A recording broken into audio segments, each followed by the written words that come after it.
तो कैसे हैं आप सभी लोग। स्वागत है आप सभी का SPFX लर्नर में। तो आज मैं आप सभी के लिए एक नई मानवा लेके आया हूँ जिसका नाम है इमॉर्टल स्वॉर्ड गॉड। तो चलिए शुरू करते हैं। तो कहानी की शुरुआत में सबसे पहले हमें कहानी सुनाने वाला बताता है कि अगर आपको सक्सेस होना है तो आपके लिए 1% टैलेंट ज़रूरी है और 99% आपके हार्डवर्क पर डिपेंड करता है। तो ये कॉड जो है farmer sword God of blue continent ने दिया था। उसके बाद हमें हमारा मेन कैरेक्टर दिखाया जाता है जिसका नाम होता है ये साओबाई और वो 16 साल का होता है और वो एक लेवल 8 का स्वॉर्ड एम्परर है। हमें दिखाया जाता है कि वो अपनी स्वॉर्ड प्रैक्टिस कर रहा होता है और उसके मास्टर उसको बोल रहे होते हैं तुम अभी बहुत स्लो हो और तुम्हें अपनी पावर पे फोकस करने की ज़रूरत है। और साथ ही साथ उसके मास्टर बोल रहे होते हैं क्या तुम खाली पेट फाइट कर रहे हो जो इतने कमज़ोर लग रहे हो। अभी ये साओबे बोलता है कि ये मेरे मास्टर है और जो कि एक लेवल 9 के स्वॉर्ड सेंट है और वो दोनों प्रैक्टिस कर रहे होते हैं। उसके मास्टर बोलते हैं और मैं तुम्हें जस्ट एक हाथ से हरा पा रहा हूँ, इसका मतलब कि तुम सही से कोशिश नहीं कर रहे हो। और मेरी बात हमेशा ये याद रखना कि तुम्हारा टैलेंट तुम्हारे काम नहीं आएगा। सबसे ज़्यादा जो ज़रूरी है वो है हार्ड वर्क। तुम्हारी कल्टीवेशन के अंदर 99% तुम्हारा हार्ड वर्क तुम्हारे लिए काम आएगा। तभी हमारा जो हीरो होता है ये शाओबाई वो अचानक से अपने मास्टर के स्वॉर्ड को एक स्लेश से हटा देता है और उसके आजू बाजू एकदम से ब्लू ऑरा आ जाता है। और तभी उसके मास्टर बोलते हैं तो फाइनली मेरे छोटे डिसाइपल तुमने अपनी इस स्टेज को क्लियर कर लिया है और तुम लेवल 9 के स्वॉर्ड सेंट बन चुके हो। और तभी उसके मास्टर पीछे की ओर घूम जाते हैं और बोलते हैं तुम आखिरकार लेवल 9 के स्वॉर्ड सेंट बन गए, लेकिन तुम थोड़े से ज़्यादा उम्र के रह गए, मैंने तुमसे थोड़े से कम उम्र में स्वॉर्ड सेंट बन गया था। तभी ये शाओ भाई बोलता है कि क्या यही है पावर स्वॉर्ड सेंट की। तभी उसके मास्टर बोलते हैं लेकिन अब तुम्हें सबसे ज़्यादा दिक्कत होगी क्योंकि तभी उसके मास्टर बोलते हैं पर तुम्हें ये चीज़ समझनी चाहिए कि यही वो जगह है जहाँ पे सब कुछ मुश्किल हो जाता है। मैं पिछले 300 साल से इस स्वॉर्ड सेंट के लेवल पे फंसा हुआ हूँ और मैं अभी भी इस फाइनल हर्डल को पार करके स्वॉर्ड गॉड नहीं बना। और साथ ही साथ मैं तुम्हें एक बात बताता हूँ, मैं तुम्हें बता दूँ कि इस ब्लू कॉन्टिनेंट के अंदर पिछले 1700 सालों से कोई भी स्वॉर्ड गॉड नहीं बना। तो तुम समझ सकते हो कि कितना ज़्यादा मुश्किल हो सकता है। लेकिन मैं चाहता हूँ कि तुम फुल पोटेंशियल पे मेहनत करते जाओ। सबसे पहले तो तुम्हें अपनी मेंटेलिटी को चेंज करना होगा जैसे कि मेरी है। और तभी ये शाओ भाई के अंदर एक येलो कलर का ऑरा आने लगता है और अचानक से आसमान से लाइट निकलती है और फिर हमें दिखाया था कि ये शाओ भाई ने ब्रेक थ्रू कर लिया है और अब वो एक स्वॉर्ड गॉड बन गया है। और तभी हमें दिखाया जाता है कि शाओ भाई का पूरा ऑरा गोल्डन हो चुका होता है और तभी वो एक स्लैश लगाता है और उसकी स्लैश बहुत ही ज़्यादा पावरफुल हो चुकी होती है। और तभी उसके मास्टर बोलते हैं ओए पागल, क्या तुम अपने मास्टर को मारने का कोशिश कर रहे हो। उसके मास्टर को दिखाया जाता है उन्होंने बहुत ही मुश्किल से उस स्लैश को रोका होता है और बोलते हैं फटाफट से अपनी की एनर्जी को सप्रेस करो, मैं यहाँ पे और देर तक खड़ा नहीं रह पाऊंगा। तभी उसके मास्टर बहुत ज़ोर से हंसने लगते हैं और बोलते हैं कमाल की बात है, तुमने back to back 2 break through कर लिए।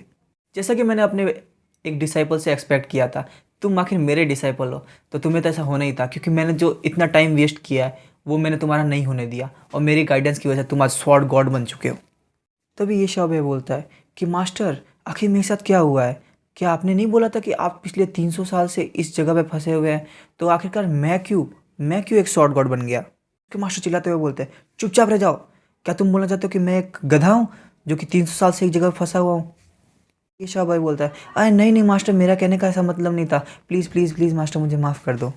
तभी कहानी सुनाने वाला हमें बोलता है कि और हमारे नए स्वॉर्ड गॉड का एक और क्वार्ट सुन लो भाई कि कैसे वो सक्सेस हुए उनको खुद को ही नहीं पता। तभी सीन चेंज होता है और हमें ये शाहबाई को किचन में दिखाया जाता है और वो बोलता है कि यार मुझे किचन बिल्कुल पसंद नहीं है, अब मैं एक स्वॉर्ड गॉड बन चुका हूँ उसके बावजूद भी मुझे किचन में आके खाना बनाना पड़ता है, हेवन भी आपको माफ़ नहीं करेगा मास्टर। तभी वो खाना लेके किचन से बाहर निकलता है और डिनर की टेबल की ओर बढ़ता है और वो देखता है कि वहाँ पे उसके मास्टर नहीं होते और वहाँ पे एक लेटर लिखा हुआ होता है। उसके मास्टर ने लिखा होता है कि मैं अपनी वाइफ के लिए विज़िट करने जा रहा हूँ जो कि इरवानिया मैजिक अकेडमी है।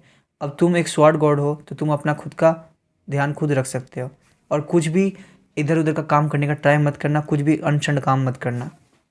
अब यही सही टाइम है कि तुम इस माउंटेन से नीचे उतरो और अपना एक नाम बनाओ। तभी उसके मास्टर बोलते हैं कि मैंने पूरी ज़िंदगी में जितना सब कुछ सीखा था मैंने तुमको सब सिखा दिया है, लेकिन मेरी एक बात सुनना, जब तुम माउंटेन के नीचे आओगे तुम्हें बहुत सारी खूबसूरत लड़कियां मिलेगी, लेकिन उनके झांसे में मत पड़ना क्योंकि वो सब की सब शेरनियाँ हैं। ये सुन के तो ये शाहबाई के पूरे तोते उड़ चुके होते हैं और वो बहुत ज़ोर से चिल्लाता है मास्टर। तभी हमें 5 डीमन गॉड्स को दिखाया जाता है जो कि बोलते हैं अगर उस बुड्ढे ने आज हमको हमारे होली बीन्स को रिटर्न करने से मना कर दिया तो हम आज उसको मार के आएंगे वापस। तभी वो दूसरा बंदा बोलता है कि हाँ ज़रूर। लोग ये शाह भाई को देखते हैं और ये शाह भाई जोर से बोलते हुए जाता है कि मास्टर रुको, मेरे लिए भी रुको मास्टर। फिर वो डीमंस बोलते हैं कि क्या वो उस ओल्ड मैन का डिसाइपल नहीं है, आखिर वो लोग किधर जा रहे हैं। तभी दूसरा बंदा बोलता है कि कहीं वो यहाँ से भागने का ट्राई तो नहीं करे, उनको पता तो नहीं चल गया कि हम यहाँ पे आने वाले हैं।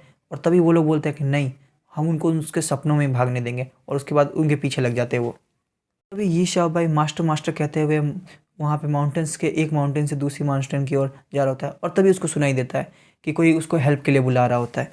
और तभी वो दूसरी तरफ देखता है, सीन चेंज होता है और हमें एक लड़की को दिखाया जाता है जो कि पेड़ के सहारे बैठी होती है और दो बैंडिट से बोल रही होती है कि वहीं पीछे रह जाओ, वहीं पीछे रह जाओ, मेरे पास आने की कोशिश भी मत करना। उसके बाद वो दोनों बैंडिट बोलते हैं कि अरे तुम टेंशन मत लो, हम दूसरे बैंडिट्स की तरह नहीं हैं, हम बहुत ही अच्छे बैंडिट्स हैं, और हम तब तक अच्छे रहेंगे जब तक हम जैसा बोलेंगे वैसा तुम करोगी।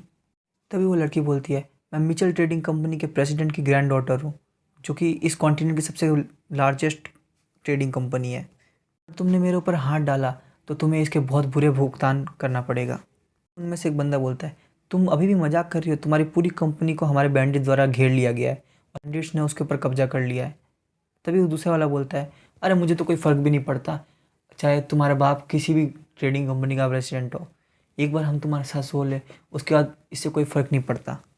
कि ज़ोर से चिल्लाने लगती है और बोलती है प्लीज़ मुझे कोई बचा लो, प्लीज़ बचाओ। वो बैंडिट बोलते हैं ये एरिया पूरा का पूरा खाली है, तुम जितना चिल्ला सकते हो उतना चिल्ला लो, कोई भी तुम्हें बचाने के लिए यहाँ पे नहीं आने वाला। जैसे ही वो बैंडिट उस लड़की की ओर आगे बढ़ते हैं तो वहाँ से पीछे से हमारा हीरो आ जाता है और वो बोलता है हेलो, क्योंकि उसको अपने मास्टर की बात याद होती है कि जब तुम किसी से भी मिलो तो उसे मुस्कुरा के हेलो बोलो। बैंडिट बोलता है आखिर साले तू कहाँ से आया है। और तभी दूसरा बैंडिट बोलता है क्या तू इसे बचाने के लिए आया है, तो तुझे बहुत ज़्यादा भारी पड़ेगा ये। तभी हमारा बेचारा हीरो ये शाह भाई बोलता है अरे नहीं नहीं, आप सब मुझे गलत समझ रहे हो, मैं तो को तुमसे बस एक क्वेश्चन पूछना है, क्या तुमने इसको देखा है कहीं पे, इस बूढ़े आदमी को। और वो अपने मास्टर की तस्वीर दिखा रहा था उन लोग को। एक बैंडिट बोलता है क्या तुझे हम बेवकूफ़ लगते हैं, तू क्या यहाँ पे कोई एक किसी जने को यहाँ पे ढूंढने के लिए आएगा। उनमें से दूसरा बैंडिट बोलता है कि मैंने यहाँ पे किसी भी बूढ़े आदमी को नहीं देखा, तू हमें क्यों परेशान कर रहा है, भाग जा यहाँ से। तभी हमारा ये शाह भाई बहुत ही प्यार से उन लोग को बोलता है थैंक यू, और आप तीनों को परेशानी के लिए बहुत ज़्यादा माफ़ी, चलिए बाय।